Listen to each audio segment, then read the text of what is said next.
Isra Miraj mengandung sejumlah hikmah yang sangat dalam yang dapat kita implementasikan dalam kehidupan sehari-hari. Pertama, mengajarkan kita untuk selalu tawadu atau rendah hati.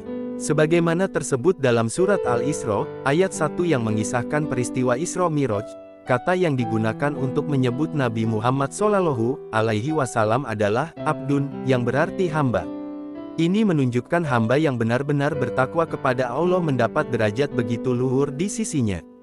Kedua, mengajarkan kita untuk bersikap tangguh.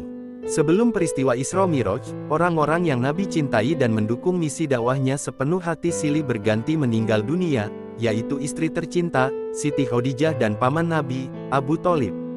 Di sisi lain penindasan kaum Quraisy semakin hebat. Ujian bertubi-tubi yang Allah berikan ini agar Nabi benar-benar tangguh dalam berdakwah.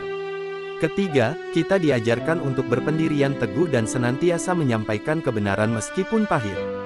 Begitu pagi setelah malam Isra Miraj, Nabi mengabarkan apa yang baru dialaminya ke penduduk Makkah.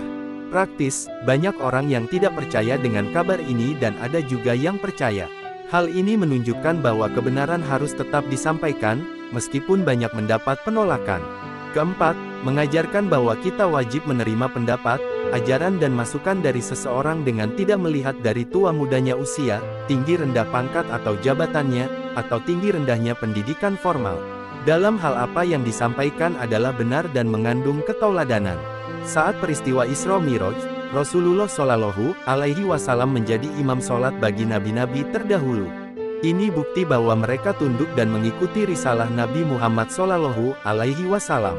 Kelima, keistimewaan Masjidil Aqsa bagi umat muslim. Dalam perjalanan Isra, masjid yang berada di Palestina itu menjadi tempat tujuan Nabi, sebelum akhirnya bertolak ke Sidratul Muntaha. Ini merupakan indikasi betapa mulianya masjid tersebut. Bahkan masjid ini pernah menjadi kiblat salat sebelum akhirnya berganti Ka'bah. Pahala salat Baitul Maqdis atau Masjid Al-Aqsa, juga 500 kali lipat dibanding masjid biasa. Keenam, mengajarkan untuk mengkonsumsi makanan yang baik lagi halal. Ketika Nabi diberi pilihan antara air susu dan khamar saat Miraj, Nabi lebih memilih susu. Kemudian malaikat Jibril berkata, engkau telah diberi hadiah kesucian. Ini sebagai isyarat bahwa Islam adalah agama suci atau fitrah. Ketujuh, mengajarkan seorang muslim untuk menjaga sholatnya. Malam Isra Miraj merupakan waktu disyariatkannya sholat 5 waktu secara langsung, tanpa melalui perantara malaikat Jibril, sebagaimana syariat-syariat lainnya. Ini menunjukkan betapa sholat memiliki kedudukan sangat penting bagi umat Islam. Kedelapan, memantapkan dan menguatkan keyakinan Nabi Muhammad SAW.